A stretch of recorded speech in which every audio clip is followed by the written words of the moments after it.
is Professor Michael Fazer, Chairman of the session, Professor Jamie J. Donnell, and Professor Shafuddin, ex-University Librarian, Jamia Millia Islamia, and other distinguished participants.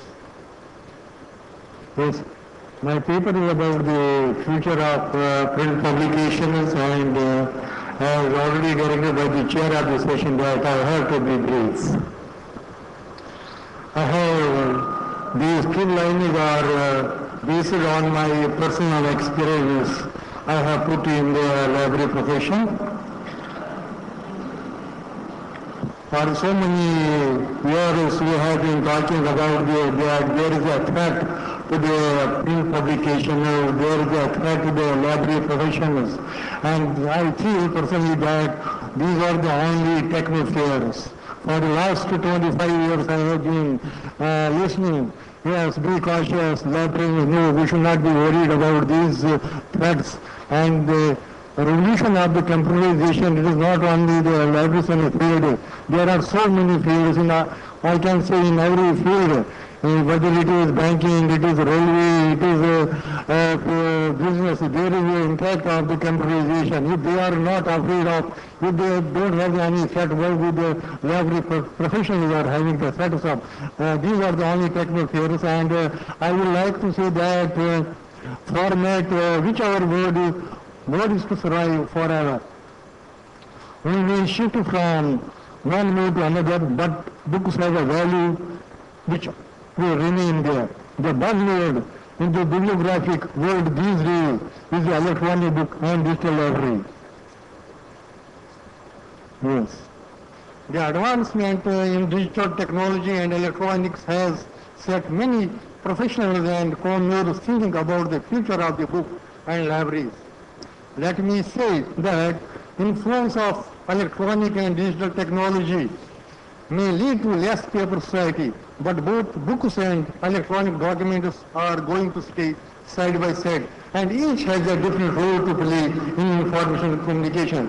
As all of you aware that long time back, when Foster said that we are leading towards a paperless society, but the time has not come, especially in the developed countries. Maybe in the developed countries, they are far ahead. When in the European countries, they stopped about their talking about the computerization of their libraries. In India and other developed countries, we start their computerization. And we can say that there cannot be a paperless study. It may take, I think, a lot of time. We are leading towards a less paper society. Today, we are having internet as a powerful tool of communication, and other media of disseminating disease, radio, TV, and newspapers, they have played a very important role in the dissemination of information. Books and libraries will survive for all the times to come, but in different formats. Presently, we are having electronic libraries and electronic books. Libraries were in the existence even during the times of ancient civilization.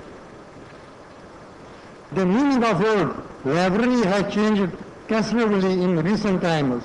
We say these times electronic library, virtual library, mechanical library, automated library. These are the different names we have given the libraries.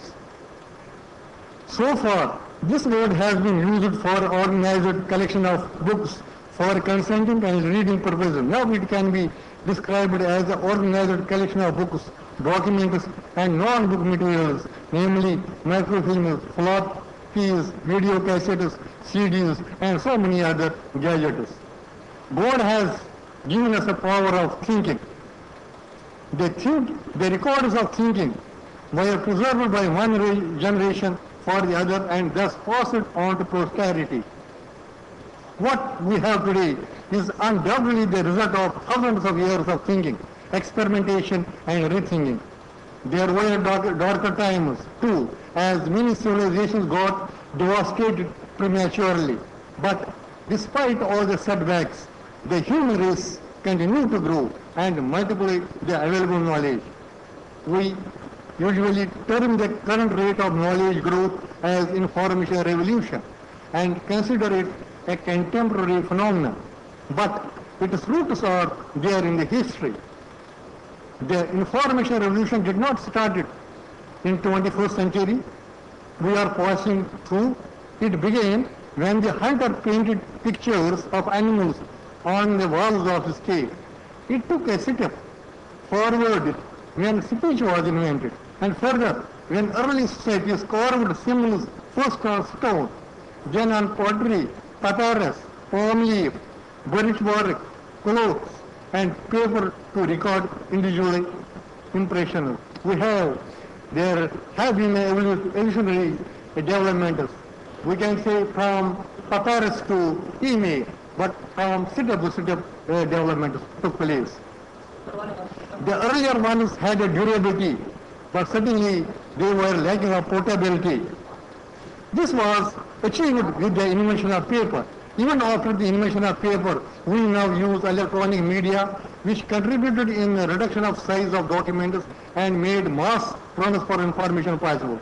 The electronic media has the capability to store, manipulate, and transfer information in the form of text as well as audio-visual. It is also possible to combine both of them. Multimedia can be used as an example. Presently, we are having audio-visual multimedia libraries in large academic institutions, namely universities, IITs, and other specialized institutions. They have separate audio-visual divisions and sections in the central libraries. When the library Alexandria was attacked and its collection was thrown away in the river Nile, it stopped the flow of water.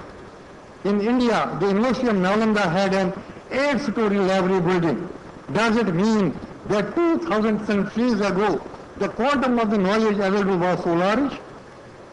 This was because the bulk of our documents was in the form of stones, clay tablets, and tree leaves. With the explosion of knowledge, or we can say information explosion.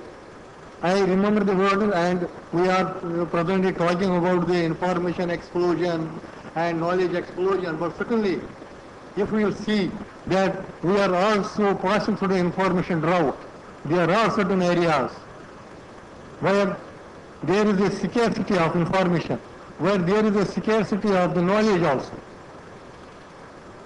The traditional libraries of today face a serious problem of shortage of space.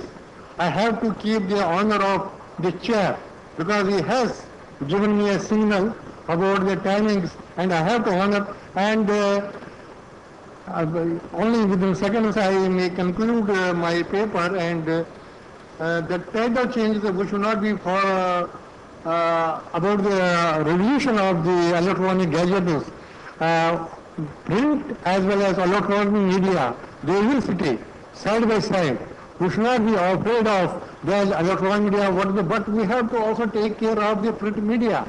And in so many libraries, in the developing countries, in the India, you will see in most of the libraries, even if you will see the university libraries, there are only the few special libraries, IITs and IIMs, and specialized libraries, some specialized libraries. And most of the libraries you will see print publications, they are in more dominance. We have to take care of. It doesn't mean that I am narrow-minded. I belong to University of Kashmir Central Library. I have fully temporized my university library, but at the same moment, I have not to forget the other libraries. And what is your question presently? Thank you very much.